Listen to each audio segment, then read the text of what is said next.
উচ্চ মাধ্যমিকে ভালো রেজাল্ট করলে এবার বাংলার ছাত্ররা পাবে 12 থেকে 18,000 টাকা। টাকার অভাবে আর বন্ধ হবে না কারোর উচ্চ শিক্ষা।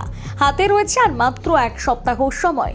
কিন্তু কারা আবেদন করতে পারবেন, কত নম্বর লাগবে, কি কি ডকুমেন্ট লাগবে আর কিভাবে আবেদন করবেন জানুন। বাংলার অন্যতম পরিচিত বেসরকারি শিক্ষা সহায়তা প্রকল্প বিশ্ববীণা ফাউন্ডেশন প্রতি বছর মেধাবী অথচ আর্থিকভাবে অসচ্ছল পড়ুয়াদের জন্য স্কলারশিপ প্রদান করে। এবছরও তার ব্যতিক্রম নয়। ইতিমধ্যে বিশ্ববীণা স্কলারশিপ 2026-এর আবেদন শুরু হয়ে গেছে আর আবেদন করার শেষ তারিখ 31শে জুলাই। কিন্তু কারা স্কলারশিপের জন্য আবেদন করতে পারবেন? প্রথম শর্ত, আপনাকে অবশ্যই উচ্চ মাধ্যমিক পরীক্ষায় অন্তত 60% নম্বর নিয়ে পাশ করতে হবে। দ্বিতীয় শর্ত, বর্তমানে দেশের যে কোনো স্বীকৃত কলেজ, বিশ্ববিদ্যালয় বা শিক্ষা প্রতিষ্ঠানে স্নাতকের প্রথম বর্ষ অথবা সম্মানের কোনো পেশাগত কোর্সের প্রথম বর্ষে ভর্তি থাকতে হবে। এই দুটি শর্ত পূরণ করলে আপনি আবেদন করতে পারবেন। এবারে আসি সবচেয়ে গুরুত্বপূর্ণ প্রশ্নে, কত টাকা পাওয়া যাবে? বিশ্ববীণা স্কলারশিপের মাধ্যমে সাধারণভাবে বছরে 12,000 টাকা পর্যন্ত আর্থিক সহায়তা দেওয়া হয়। আর উচ্চতর শিক্ষার ক্ষেত্রে এই সহায়তার পরিমাণ সর্বোচ্চ 18,000 টাকা পর্যন্ত হতে পারে।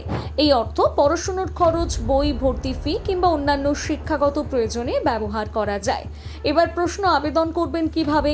এই স্কলারশিপে অনলাইনে নয়, অফলাইনে আবেদন করতে হবে।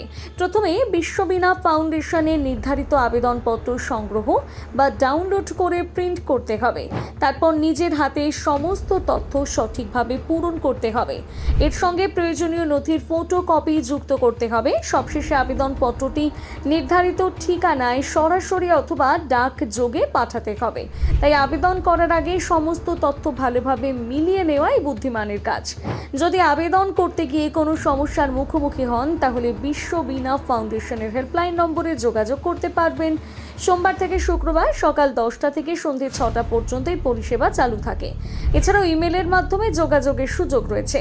আরেকটা বিষয় অবশ্যই মনে রাখবেন, যেহেতু আবেদন 31শে জুলাই পর্যন্ত চলবে, তাই শেষ মুহূর্তের জন্য অপেক্ষা না করে যত তাড়াতাড়ি সম্ভব আবেদন সম্পূর্ণ করে ফেলুন। কারণ শেষের দিকে ভিড় বাড়লে অনেক সময় নথিপত্র পাঠাতে বা আবেদন জমা দিতে সমস্যা হতে পারে।